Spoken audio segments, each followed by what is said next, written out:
자, 이어서 세 번째, 산재보험, 산업재해 보상보험, 즉 우리가 줄여서 이야기하고 있는 산재보험에 대해서 한번 같이 함께 공부해 보도록 하겠습니다. 여러분들은 이제 학생이시고 또 아마 여러분들 중에도 이제 뭐 여러 가지 아르바이트를 하든 아니면 방학 기간 동안이든 뭐 여러 가지 그 직장에서 일을 해보신 경험을 가지신 분도 많이 계실 텐데요.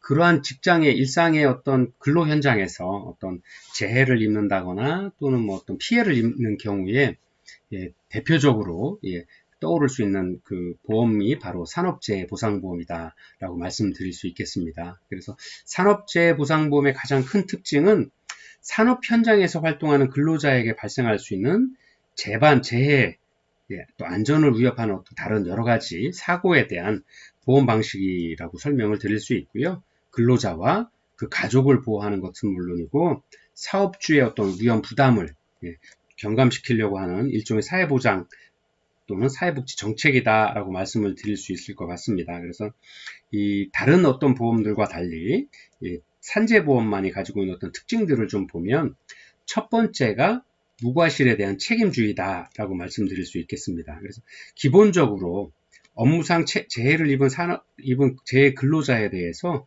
그분의 어떤 무과실 책임주의에 입각한다라고 말씀을 드릴 수 있습니다. 그래서 사업주의 어떤 보상 책임을 담보하는 사업주 책임보험으로서의 특징이 있다라고 하는 거죠. 근로자가 어떤 물론 여러 가지 상황에서 여러 가지 산업재해라든가 안전을 위협하는 일들이 생길 수 있는데요.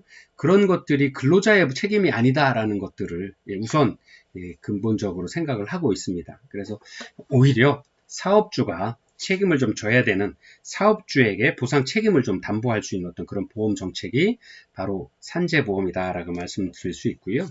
두 번째가 해당 사업장별로 사업장 중심의 관리를 좀 목적으로 하고 있다라고 하는 겁니다. 즉 다른 사회보험 제도와는 달리 사업장 단위로만 가입을 할 수 있고 또 개별 근로자의 관리는 좀 별도로 이루어지지 않습니다. 그래서 동일한 동종의 어떤 사업장들의 특성들을 모아서 보험료율도 다르고요.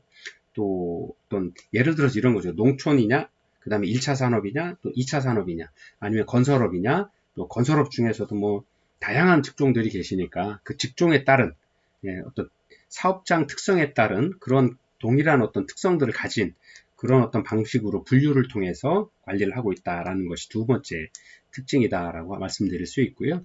세 번째 산재보험은 자진신고 및 자진납부의 어떤 특성이 있다라고 말씀드릴 수 있습니다. 보험 관계의 어떤 성립이라든가 재반 행정에 대한 자진신고 및 보험료의 자진납부를 원칙으로 하고 있기 때문에 이런 사업자의 아까도 잠깐 말씀드렸던 것처럼 사업주의 어떤 보상 책임을 담보하는 거기 때문에 이러한 어떤 본인이 어떤 생산을 한다라거나 어떤 공장을 운영을 하려고 그러면 그 공장에서 생길 수 있는 어떤 다양한 문제에 대해서도 사업주가 책임을 가지고 최선을 다해야 된다라고 하는 부분들을 기저에 그런 원칙들을 가지고 있기 때문에 바로 이러한 스스로 납부하고 스스로 그런 행정사항들을 신고하고 보험료를 납부하도록 이야기를 하고 있습니다.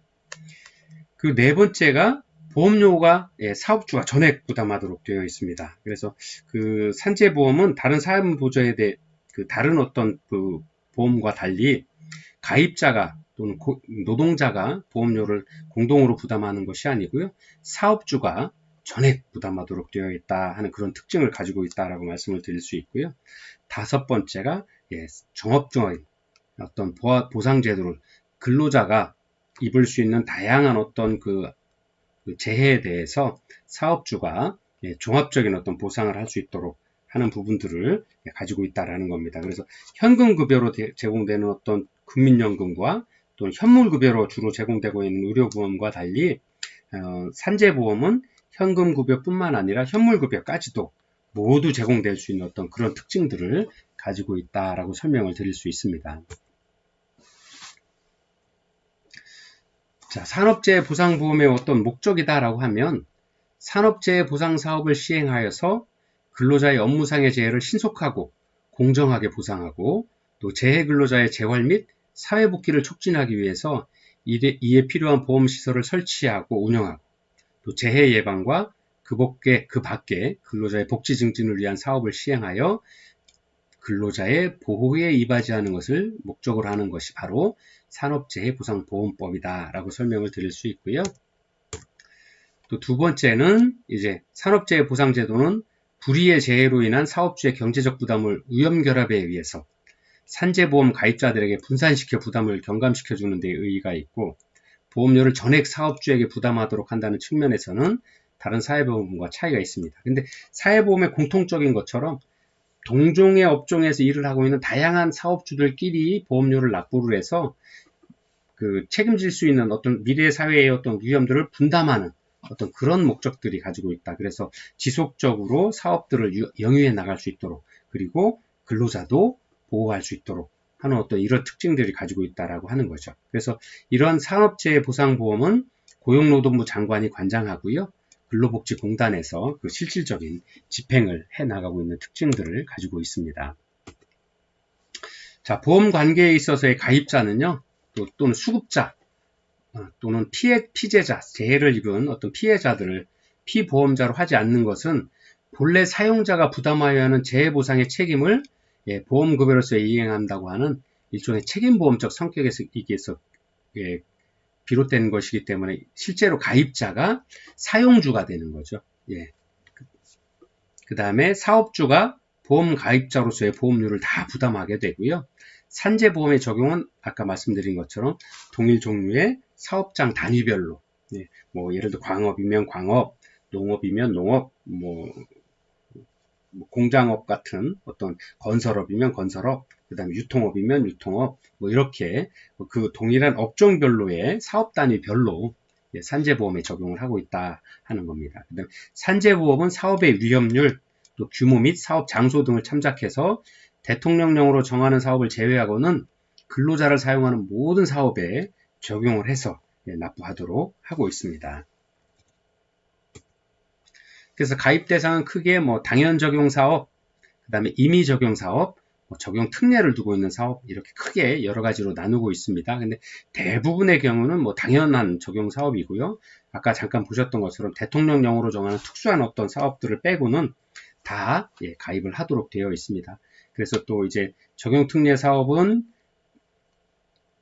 이런 어떤 그 현장 실습생, 또 산업 연수생, 또 해외에서 근무하는 기간 근로자 등이 적용 특례를 받고 이런 특수한 경우들이 생기는데요. 이런 경우들도 있구나 하는 것들을 설명드리고요. 보험 관계는 두 번째가 이제 수급자, 즉 적용 대상이 누가 될 거냐 하는 거죠. 보험금의 납입은 사용주가 하는데 그러면 그 수급자는 누가 될 거냐? 보험에서 적용 대상은 누구냐 하는 건데요.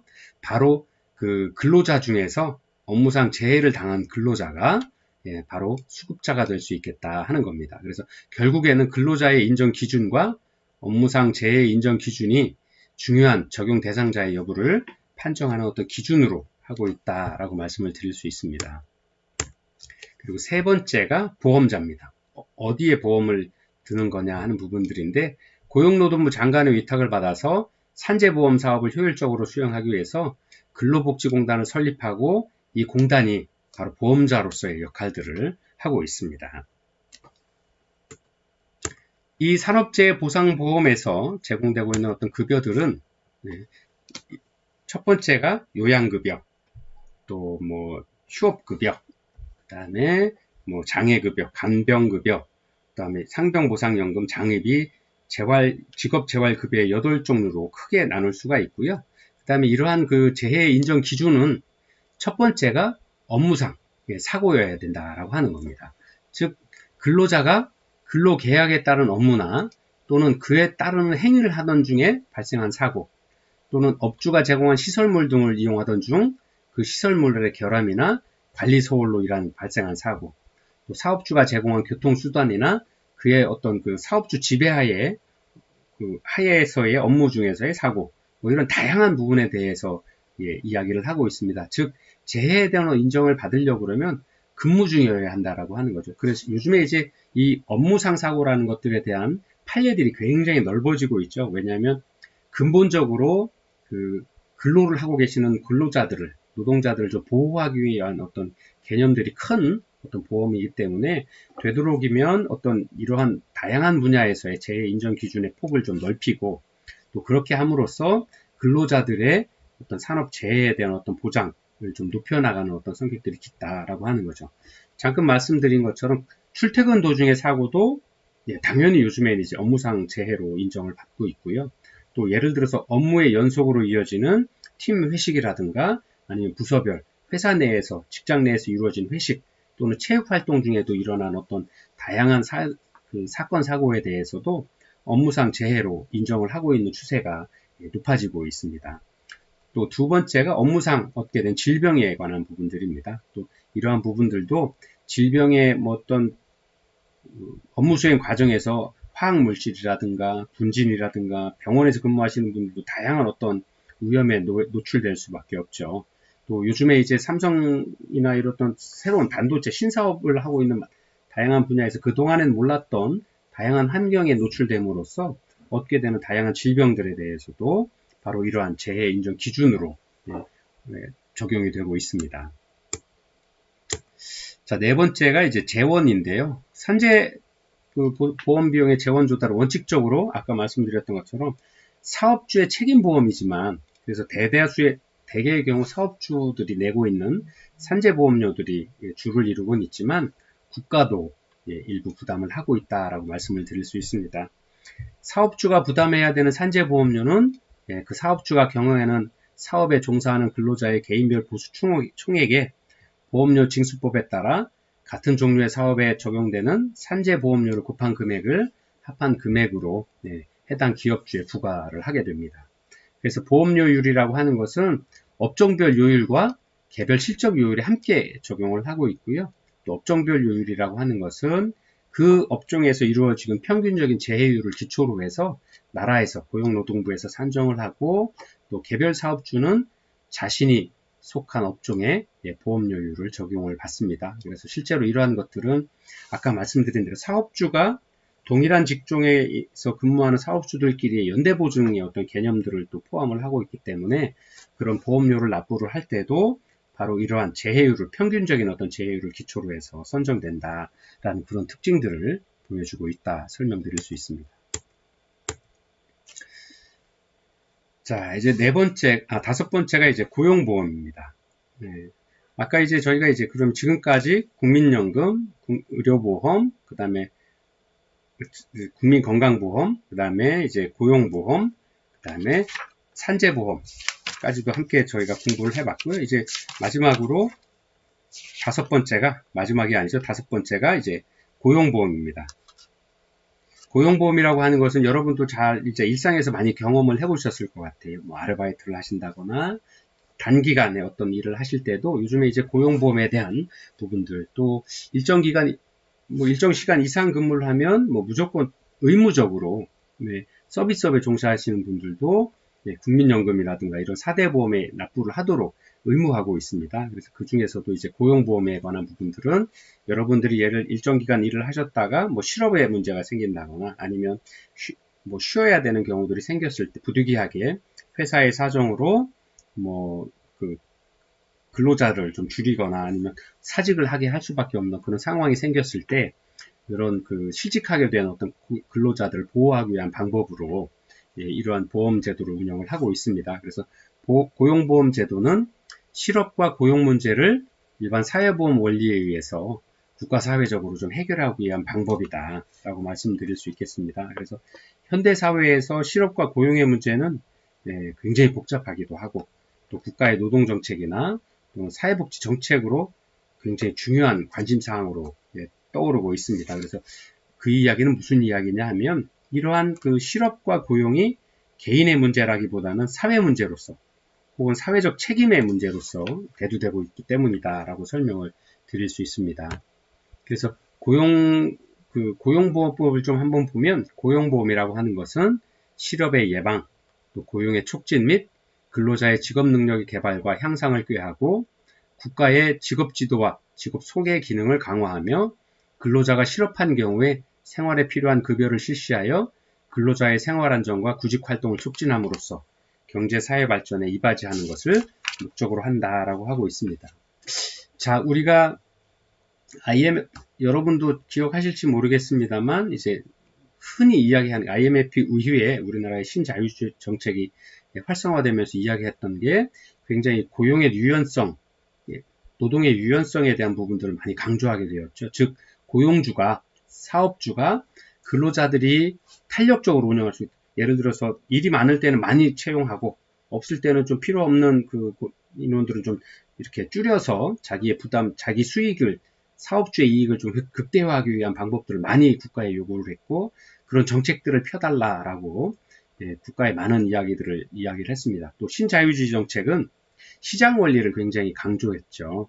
그래서 모든 것은 시장의 원리로 통제되어야 된다라고 이야기를 하는 건데, 그렇기 때문에 그러한 생각의 이면에는 노동의 유연성을 굉장히 강조를 했죠. 그래서 사용주가 필요하면 노동자를 더 채용하고 필요가 없게 되는 상황이 오면 이렇게 빨리 해고를 편안하게 할 수 있도록 하는 어떤 정책들을 펴왔는데, 이러한 고용보험은 바로 그러한 어떤 대응이나 또는 대비책, 사회보험의 대응책으로서, 사회보장의 방법으로서 좀 더 활성화되고 자리 잡게 된 어떤 그 사회보험의 하나다라고 설명을 또 할 수 있을 것 같습니다. 그래서 이런 고용보험의 적용 대상은 근로자를 사용하는 모든 사업 또는 사업장에 적용을 합니다. 그리고 근로자를 사용하는 모든 사업 또는 사업에서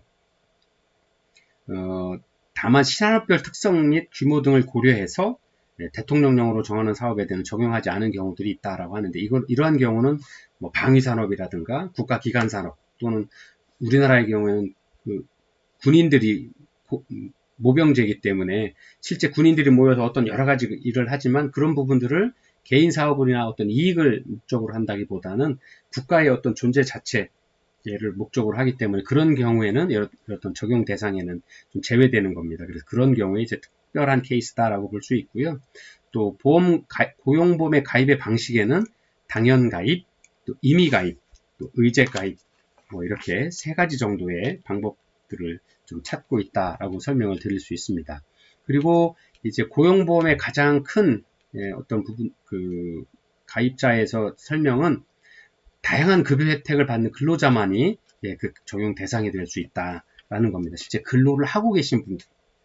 그리고 이러한 어떤 목적들은 보면 이제 그 나중에도 보시겠습니다.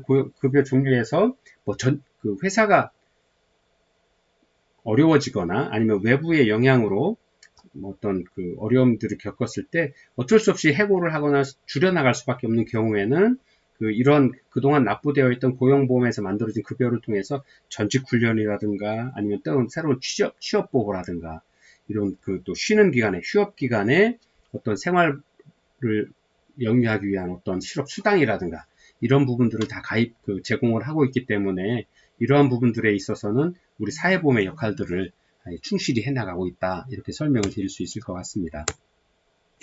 그래서 이러한 고용보험에서의 급여는 여러분들 교재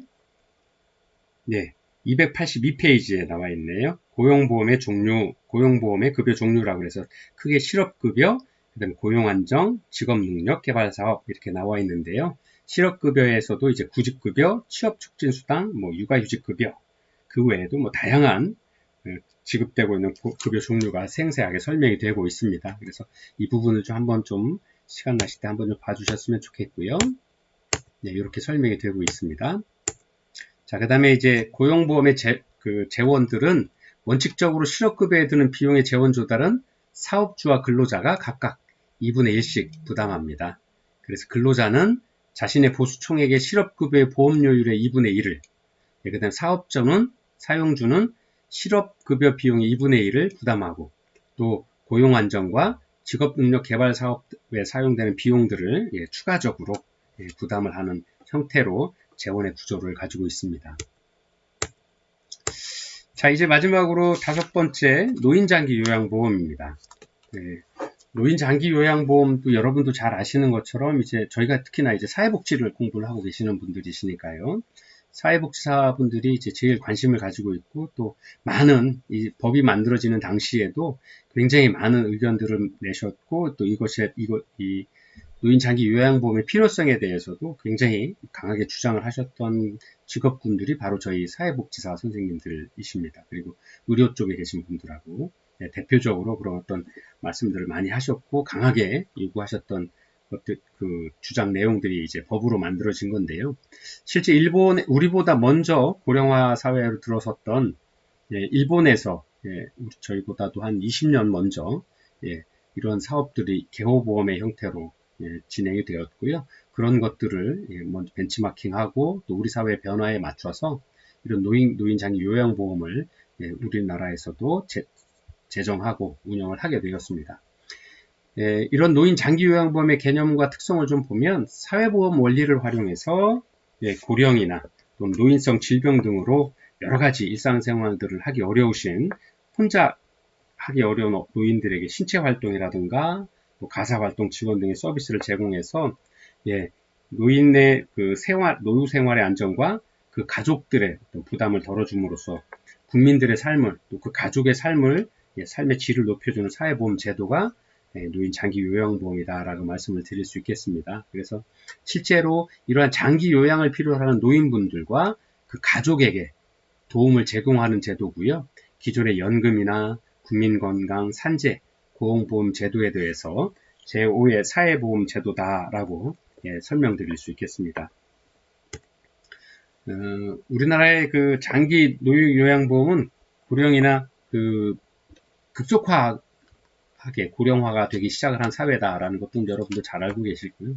더구나 이제 현대사회가 되면서 저출산 고령화의 문제가 우리 사회의 가장 큰 어떤 사회적인 문제다라는 것들을 모두 인식하고 있는 분야의 하나일 겁니다. 특히나 이제 우리나라의 고령화 속도는 외국 선진국보다도 굉장히 빠른 속도로 유례를 찾아볼 수 없을 정도로 빠른 속도로 진행이 되고 있고요. 2019년 기준으로 보면 이제 우리나라의 그 노인 인구 수 추계가 약 한 11%, 15%를 넘어서 이제 16%대까지 오르고 있는 것 통계 수치를 볼 수 있습니다. 여러분도 잘 아시는 것처럼 이제 7%면 고령화 사회, 또 14% 전체 인구의 노인 인구 비율이 14% 정도가 되면 고령 사회다라고 이야기를 하고 14%가 넘어가게 되면 초고령 사회다라고 이렇게 분류를 하게 되는데요. 저희 나라는 이제 고령화 사회를 넘어서 초고령화 사회로 진입을 하고 있습니다. 그래서 이러한 어떤 노인 장기 요양보험의 어떤 재정과 운영이 조금 늦었지만 지금이라도 좀 성실하게 잘 좀 운영이 되어야 되겠다 하는 것들을 좀 알 수 있을 것 같습니다. 자, 이런 노인 장기 요양보험 제도는 이제 우리나라에서 2008년 7월 1일부터 시행이 되었습니다. 그래서 그동안에 장기간에 걸쳐서 외국의 법과 제도를 연구하였고요. 또 국내에서도 여러 번, 3번에 걸친 시범 사업을 거쳤고요. 또 향후 시행 과정에서도 요양 서비스 수요가 지속적으로 증가할 것으로 예측되는 그런 사업 분야이기도 합니다. 그래서 노인 장기 요양 제도의 어떤 재정 과정을 좀 보면 처음에 이제 2001년에 대통령 경축사에서 이런 그 노인 장기 요양보호 제도의 도입에 대한 필요성들을 좀 말씀을 하시게 되었고요. 그 후에 이제 2006년에 정부에서 입법해서 국회에 제출해야 됐고 2005년에서 2006년 또 2007년 2005년에 1차 시범 사업 2006년에 2차 시범 사업 그 다음에 2007년에 3차 시범 사업으로 우리나라의 다양한 시군구에서 지역별 특성을 따져서 시범 사업들을 실시를 했습니다. 그리고 2008년에 7월 1일 날 드디어 장기 요양보호 제도를 시행을 하게 되었고요. 2014년 7월 1일에 장기 요양보험의 개정을 통해서 치매에 대한 특별 등급 과정들을 넣으면서 이런 그 재개정 과정들을 거쳐서 현재에 이르고 있습니다.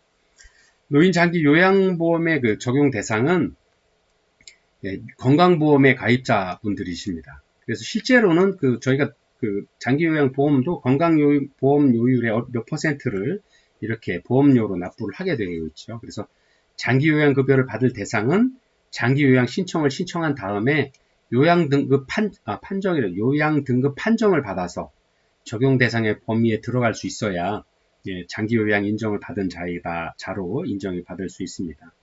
그리고 장기요양 인정 신청 자격이란 무엇이냐? 누가 이제 장기요양 신청을 할 수 있느냐 하는 건데요. 장기요양보험 가입자 및 그 피부양자 또는 의료수급권자 중에서 65세 이상 노인 또는 65세 미만인 경우에는 65세 이상일 경우에는 노인분들은 다 장기요양 신청을 하실 수 있는 분들이 되는 거고요. 예를 들어 65세 미만일 경우에는 치매나 뇌혈관성 질환 등 노인성 질병을 가진 어르신들의 경우에는 바로 이렇게 장기 요양 신청 자격을 얻을 수 있게 되고, 심사를 통해서 자격을 얻게 되면 노인 장기 요양보험에서 이야기하는 다양한 급여들을 받을 수 있게 되는 겁니다. 이러한 노인 장기 요양보험과 건강보험에 좀 차이가 있는데요. 건강보험이라고 하는 것은 질환이 생겼을 때에 진단을 한다거나 입원한다거나 외래 치료 등 이러한 다양한 치료의 목적으로 병원이나 의원, 약국에서 제공하는 서비스를 급여 대상으로 하게 되는 거죠. 그래서 거의 모든 국민을 대상으로 한다라고 볼 수 있겠습니다. 그러나 노인 장기 요양보험은 치매나 중풍의 노화 및 노인성 질환 등으로 인해서 혼자 힘으로 일상생활을 영위하기 어려운 대상자들, 즉 65세를 기준으로 65세 이상 노인분들 아니면 65세 미만인 경우에는 아까 말씀드린 것처럼 치매나 뇌혈관성 질환, 노인성 질병을 가진 어르신들에 대해서 요양시설이나 재가장기 요양기관 등을 통해서 신체활동 또는 가사지원 등의 서비스를 제공하는 제도다. 그래서 그런 차이점들을 좀 우리가 알 수 있다라고 설명을 드릴 수 있겠습니다. 자, 이러한 노인 장기 요양보험에서의 급여는 재가급여, 그 다음에 시설급여, 그 다음에 특별현금급여 이렇게 세 가지로 나눌 수 있겠습니다. 그래서 재가급여라고 하는 것은 보통 이제 자신의 집에 거주하면서 필요한 요양보호를 출장 오신 요양보호사 선생님들에게서 통해서 받을 수 있게 되는 거고요. 또 여기에서는 이제 방문 요양이라든가 방문 목욕, 또 방문 간호, 주야간 보호, 단기 보호, 기타 여러 가지 재가급여를 재가급여의 한 형태로 말씀드릴 수 있고요. 두 번째 시설급여는 장기 요양기관이 운영하고 있는 노인의료복지시설에서 장기간 입소해서 신체활동 지원이나 여러 가지 교육 훈련 등을 제공받는 급여가 이제 시설급여다, 시설을 이용하는 급여다라고 말씀을 드릴 수 있고요.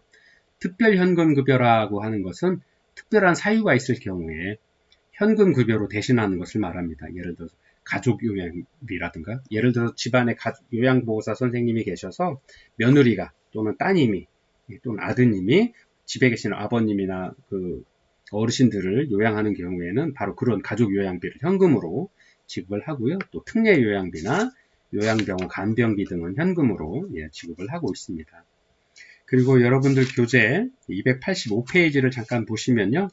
요양 서비스에 대한 이용 체계가 어떻게 진행되는지를 잘 설명한 표로 나와 있습니다. 그래서 아까 말씀드린 데 적용 대상이 65세 이상 그 의료보험 가입자거나 의료보험 가입자의 피부양자, 즉 의료보험 가입을 하신 분의 부모님이라든가 하는 경우에 그런 경우 의무적으로 가입 대상이 되는 거고요. 또 65세 미만이신 경우에는 아까 말씀드린 치매나 노인성 질환을 가지고 계신 분들은 신청을 통해서 대상이 될 수 있다라고 말씀을 드렸는데요. 그 과정을 보면 첫 번째 이제 서비스 신청을 하셔야 되는 거죠. 그래서 65세 이상 노인 또는 65세 미만 노인성 질환자가 공단에 의견 소관서를 첨부해서 장기 요양을 신청을 하셔야 되는 거죠. 그래서 그 다음에 이제 그러한 신청자를 받아서 방문조사, 공단의 소속 직원분들이 사회복지사 선생님이나 간호사 선생님들 이런 그 업무를 담당하시는 분들께서 여러 가지 도구를 통해서, 검사 도구를 통해서 조사를 하고 그런 심신 상태 등을 조사하고 그 결과들을 가지고 이제 그 공단에서 등급 판정위원회를 열어서 등급 판정들을 하게 됩니다. 그 후에 이제 그렇게 등급을 받게 되시면, 등급은 이제 1등급, 1급에서부터 지금 4급까지 받게 되시는데요. 그런 일단 그 급수를 받으시게 되면 장기요양 어떤 그 급여에 따라서 장기요양 인정서 및 장기요양 급여 이용 계획서를 통보받게 되고요. 그 다음에 이것들의 이 통보받은 이후에 장기요양 급여를 받게 됩니다. 아까 말씀 급여, 장기요양 재가급여라든가 시설급여라든가 현금급여를 받게 되시는 거죠. 그 다음에 또 만약에 시설급여를 받으셔야 되는 경우에는 장기요양기관에 대한 어떤 다양한 정보들을 안내해서 우리 집에서 가장 가까운 노인 시설이라든가 주간보호센터라든가 주야간보호센터라든가 이런 것들, 기관에서 하고 있는 어떤 프로그램들을 안내를 받아서 제가 필요한 서비스를 신청하신 분이 필요한 서비스들을 예를 들어서 집안 청소라든가 뭐 아니면 일상생활의 지원이라든가 하는 것들을 골라서 받을 수 있을 수 있게 되는 거죠. 그래서 이러한 것들을 과정을 통해서 이렇게 좀 안내를 하고도 있습니다. 그리고 이제 이러한 노인 장기 요양보험 급여에 있어서의 어떤 재원 문제는 장기 요양보험료와 장기 요양보험료, 그리고 국가에서 지원하는 금액, 그 다음에 국가 및 지방자치단체를 포함을 하는 거죠. 그 다음에 본인이 일부 부담하게 될 그 장기요양 등급 급여에 따라서 본인 부담금이 일부 있습니다. 그래서 그 본인이 부담하는 비용들까지도 포함을 해서 본인 일부 부담금을 통합한 이 세 가지가 재원으로서 조달이 됩니다. 그래서 장기요양보험료는 건강보험료에게 장기요양보험료를 곱해서 부담을 하게 됩니다. 그래서 본인 일부 부담금의 경우에는 뭐 재가급여는 장기요양급여 비용의 100분의 15, 시설급여는 장기요양급여 비용의 100분의 20을 개인들이 각각 부담하도록 이런 제도를 가지고 있습니다.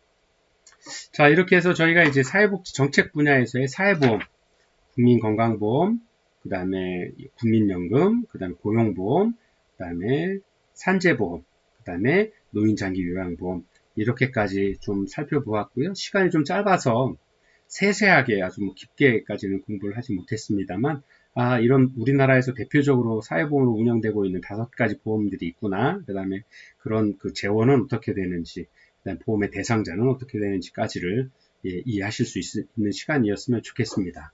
그리고 첫 시간에 잠깐 말씀드렸던 것처럼 좀 필요에 의해서 조금 더 살펴보셔야 되겠다 하는 분들은 보여드렸던 자료를 좀 한번 더 보신다거나 뭐 교재를 좀 보셔도 좋고요. 또 해당 사업을 담당하고 있는 다양한 국가공공기관의 홈페이지를 좀 살펴보시면 굉장히 상세하게 교재보다도 훨씬 상세하게 잘 설명이 되어 있습니다. 그래서 시간 되신다라고 그러면 한번 둘러보시는 것도 좋은 공부에 많은 도움이 되지 않을까 생각을 합니다. 긴 시간 수고 많으셨고요. 다음 시간에는 제12장 공공부조에 대해서 함께 공부해 보도록 하겠습니다. 감사합니다.